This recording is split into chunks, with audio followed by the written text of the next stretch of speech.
The Ateneo Art Awards has established a reputation as one of the leading art programs, competitions that gives recognition to young artists.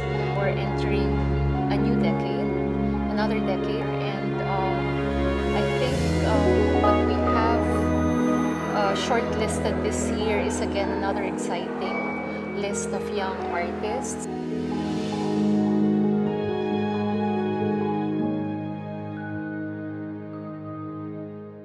Working on the theme of the future.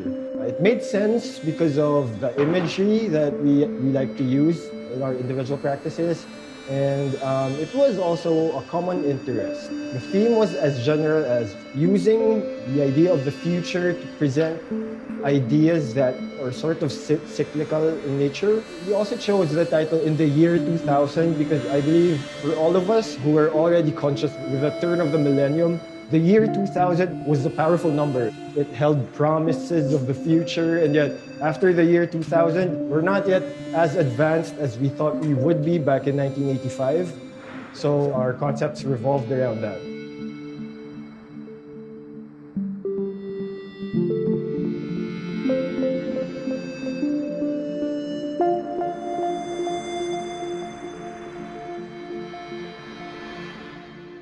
The whole show is basically inspired by microscopic images of cells, parasites, and other small details that we can't see with our naked eye, but are in our daily surroundings. I'm always attracted to strange and beautiful details. That's why I guess choosing this as the theme or the subject for my show came in naturally. I used to work in a shop where we sold an old microscope. So we used to just put everything in the slide. We prick our fingers, we catch mosquitoes and just put it in there to see it under the lens. For me, it's a whole new universe down there, and that's basically what Pocket Universe is.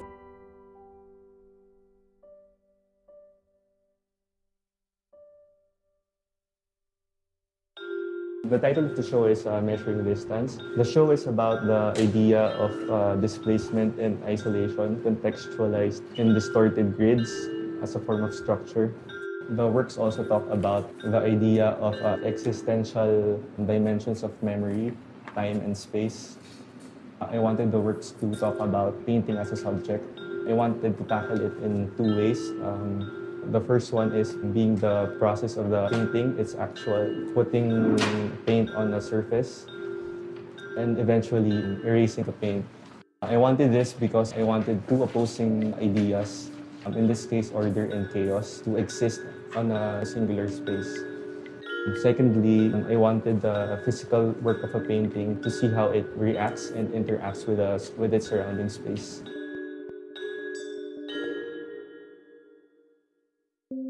I am Derek Tumala and I'm presenting my work, Sacred Geometry. As we know, the sacred geometry is the study of how nature is drawing shapes. I was trying to create an object that would represent an intangible object. The sculptures are made of plaster and wood, and then I applied video on it. So this is like a mixture of video and the sculpture. And then what I'm trying to make is to transform video as a form of light. So it became transformative, where the intangible become tangible.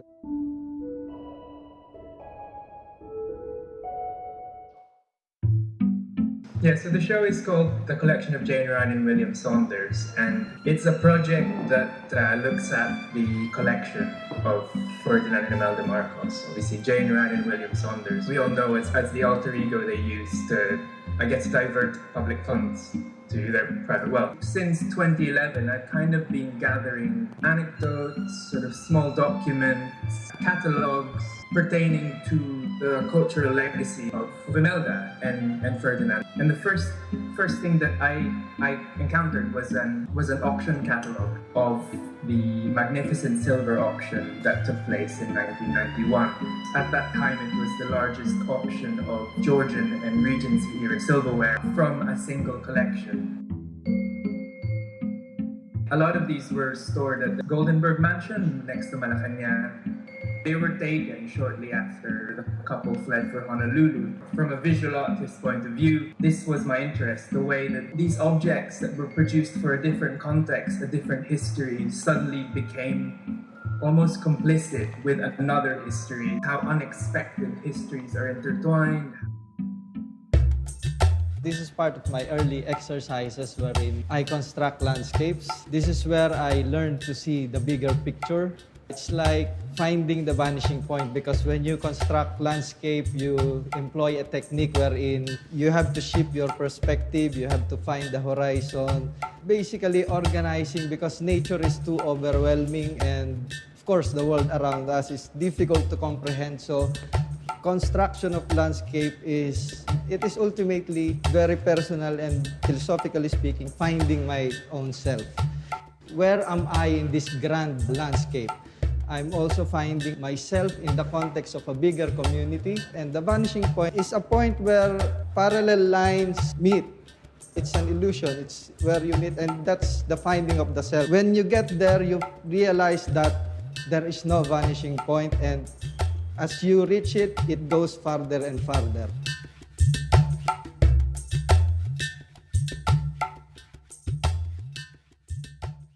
Many of them are really quite thought-provoking and highly original. I think this work is a challenge really for the judges to find who's top.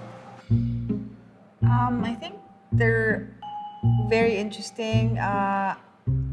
They're quite varied in practices, and I think now there was a certain portion of it who were very, very sophisticated in their notions of what the development of their art, and they knew very well how to explain it. I don't know where to start because we can always start at the future and we can always also start at the past and the present. I am here right now and you're also here right now because of this present realization. If you look at the past is always distorted. It's fragmented. The future is always been desired. We always experience this thing which is always looking forward. That's the process of this whole thing, this time. It's just one-way illusion, the moving forward, but we can always go back mentally to the past and connect it to this, to feel this incompleteness, this void. We shouldn't let words limit the possibilities. I mean, we should go more beyond than words. I mean, we should overcome it.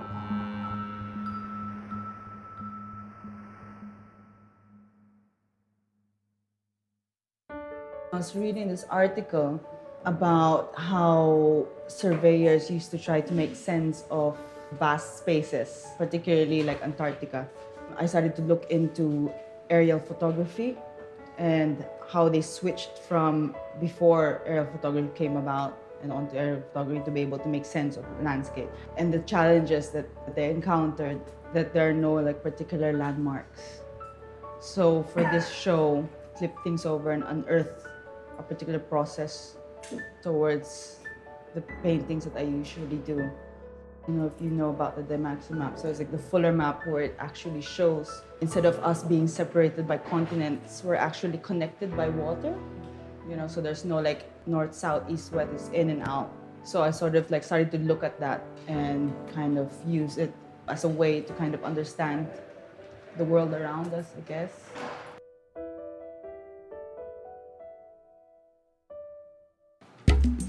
Kind of central to this series and to my practice in general is the concept of exposure. So I'm looking at photography as a language, and I'm interested in how to extend that language to express things which are impossible to express in any other way.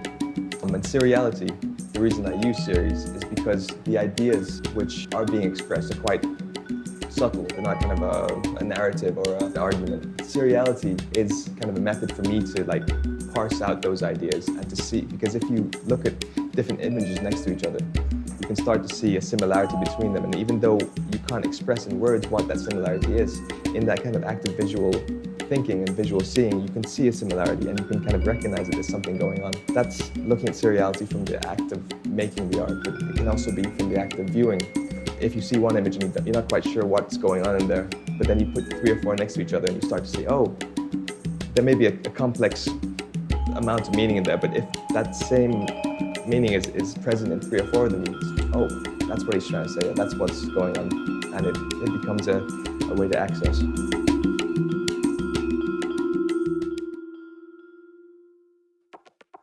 The group show was actually called Don't You Know Who I Am? Art After Identity Politics. It's something that I've been working on for around 7 years now. I first started to develop the brick paintings in 2008 while I was a student in Goldsmiths. It's one work composed of many pieces. Sometimes, well, because of what they are, because they're paintings, I think it's difficult to see them as more installative. So that's why, every time I have an opportunity to show it together, I do, and then it's installed like on the floor, and in a way that highlights its more sculptural, more architectural qualities. Early on, when I was still working on them, like 2008, 2009, I was really thinking of them like as painting. And then as I got to know them a little bit more, I soon realized that they had a very particular, like, unique place in my practice. So I started to develop them as a kind of armature. Parang I'm making kind of mental house to like house the rest of the practice, so that the other works, the videos and the sculptures that I make also run along and have a particular relationship with the brick paintings. This is actually a personal journey, personal odyssey, personal perspective. I have this fascination of looking at cultures, being able to immerse myself in different kinds of perspective and cultures of countries, of ideologies. I had this series of trips around Asia. I went to this park. I was walking there. I felt like a bit familiar and at the same time displaced. I saw a lot of Filipinos and it saddened me because you would want a different perspective of a country, of a culture. But every time you see a place, you see a Filipino, you see a struggle, their journey, and where do they want that journey to go. So this resulted to that. This series of works tackles about diaspora, tackles about being displaced in a culture, being colonized and being a colonizer. Each of these maps is actually an enclosed utopia of what I wanted to see as a Filipino artist, or just being a human being, traveling around and having my own journey. Very diverse work. Interestingly enough, they are very contemporary due to the inter or multidisciplinarian nature of the mediums that the applicants were involved in. So I think because of that strong kind of connection to contemporary visual arts practice, I think it's a very strong kind of list of applicants.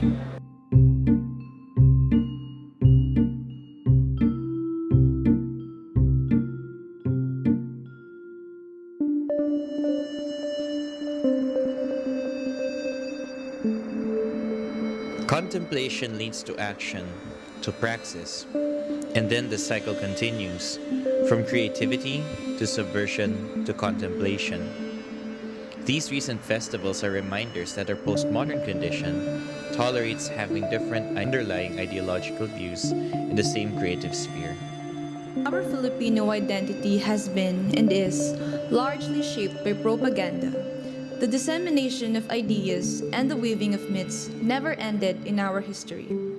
Up to the present, especially in the nearing of the 2016 elections, our consciousness is consistently molded by texts, campaign material as propaganda. The idea of history is not merely chronicling, but also chasing these futures that one can still possibly utilize. Already realized propaganda is a dead end, meaning there is no future after that. Meaning let these futures exist even as manifestos and images bound in time. As we look at this critical moment in art history, one may ask, how are we to reappraise the once thrillingly foreign and radical idea of the modern? This idea and its moment, after all, are suggested by the appellation the brave modern.